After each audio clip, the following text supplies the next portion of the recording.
అంటే ఈ మట్టిని మీరు ఒక ఇది ఆయన చెప్తూ పార్లమెంటు పూర్తిగా సహకారం ఉంటుంది ఈ అమరావతికి, చట్టాలను చేసి దేశానికే చట్టాలు నిర్మించే పార్లమెంటు కూడా మీకు అండగా ఉంటుందని ప్రధానమంత్రి గారు చెప్పడం, అదే మాదిరిగా ఆ తర్వాత జరిగిన కార్యక్రమాలను మీరు చూస్తే ఆయనే ఫౌండేషన్ వేయడం, ఇది ఒక చరిత్ర.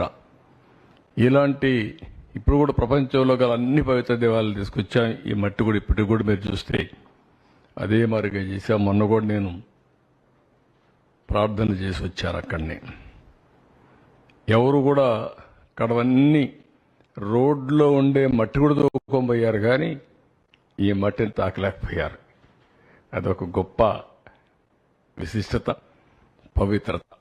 నెక్స్ట్, ఈరోజు చాలామంది అడుగుతూ ఉంటారు వై అమరావతి అలోనని. విభజన జరిగింది. విభజన జరిగినాక అప్పట్లో 13 జిల్లాలు. 13 జిల్లాలను మీరు చూస్తే స్ట్రైట్గా ఏ పక్క గిర్ర గీసిన, ఈ పక్క మడకసిర లాస్ట్, ఈ పక్క ఇచ్చాపురం, ఇంకొక స్ట్రైట్గా కొద్దిగా ఇట్లా వస్తే కుప్పం. 550, 590, ఇక్కడ 594 కిలోమీటర్లు. ఎటు చూసినా సమదూరం ఉండే ఏకైక ప్రాంతం అమరావతి. ఎవరు బుద్ధి జ్ఞానం ఉండే ఏ వ్యక్తి అయినా సరే దీన్ని ఏమాత్రం కూడా డిఫర్ కారు మనిషి అనేవాడు. అదే మాదిరిగా ఆ పక్క 12 పార్లమెంట్లు, ఈ పక్క 12 పార్లమెంట్లు, 13వ పార్లమెంట్ వస్తుంది. దేనికంటే సైంటిఫిక్ బేసిస్ మీకు ఏం కావాలి అమరావతి నిర్ణయించడానికి? దీనికి కులాలు కావాలన్నా, మతాలు కావాలన్నా, ప్రాంతాలు కావాలన్నా, లేదంటే రెచ్చగొట్టాలన్నా? అంటే ఎవరైనా సరే రాష్ట్రం యొక్క భవిష్యత్తును ఆకాంక్షించే ఎలాంటి వ్యక్తి అయినా సరే, అతను కరుడుగట్టిన ఉగ్రవాదైనా సరే దీనికి ఒప్పుకొని తీరాలి. ఈ నియమనాలతో నాకు అర్థం కావడం లేదు. ఆఫ్టర్ బైఫర్కేషన్ మనకు రాజధాని లేదు. రికమెండేషన్స్ ఇచ్చిన కేసీ శివరామకృష్ణ ఇచ్చిన రికమెండేషన్లు కూడా చూశాం. అటు విశాఖపట్నం మొదలుకొని కర్నూలు వరకు అధ్యయనం చేశాడు. అధ్యయనం చేసిన తర్వాత ఎక్కువ మంది ఎక్కడ రాజధాని ఉండాలి అంటే విజయవాడ, గుంటూరు మధ్యలో ఉండాలని అందరూ చెప్పే పరిస్థితికి వచ్చారు. ఇంకొక పక్కన ఆంధ్రప్రదేశ్ అసెంబ్లీ పాస్ చేశాం, రెజల్యూషన్ పాస్ చేశాం 3/9/2014లో.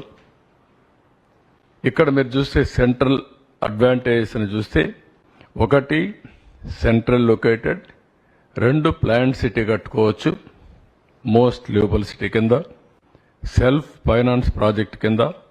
అంటే మనకు అప్పటికే ఆదాయం లేదు, కొత్త రాష్ట్రం, 15,000 కోట్ల రూపాయలు ఆర్థిక లోటు ఉంది. ఇవన్నీ ఆలోచించిన తర్వాత ఏ విధంగా కట్టగలుగుతామని అనేక సార్లు ఆలోచించినప్పుడు దీన్ని అంత మునుపుండే హైదరాబాద్ నాకు ఒక అనుభవం ఉంది. హైదరాబాద్లో ఒక సిటీ నిర్మాణం చేశాం. హైదరాబాద్, సికింద్రాబాద్ 2 సిటీలు ఉన్నాయి. 3వ సిటీ సైబరాబాద్. హైదరాబాద్ ఎప్పుడో నిజాం నిర్మాణం చేశాడు. తర్వాత సికింద్రాబాద్ అభివృద్ధి అయింది బ్రిటిష్ వాళ్ళ పీరియడ్లో, ఆ డిఫెన్స్ అవన్నీ వచ్చి. ఆ తర్వాత నేను వచ్చిన తర్వాత సైబరాబాద్ నగరం. సైబరాబాద్ అందరూ అన్నారు ఇదేంటండి ఈ పక్క తీసుకుపోతున్నారు, వాస్తుకి ఎక్కడ నార్త్ ఈస్ట్లో డెవలప్ అవుతుందని కూడా మాట్లాడారు. నేను అన్నా నాకు ల్యాండ్ అక్కడే ఉంది, అక్కడే డెవలప్ అవుతుందని చెప్పాను. అది మీరు చూస్తే ఈరోజు నాకు వచ్చింది ఒక ల్యాండ్ తప్ప హైదరాబాద్కు నీళ్లు లేవు, కరెంటు లేదు, అనేక సమస్యలు ఉన్నాయి.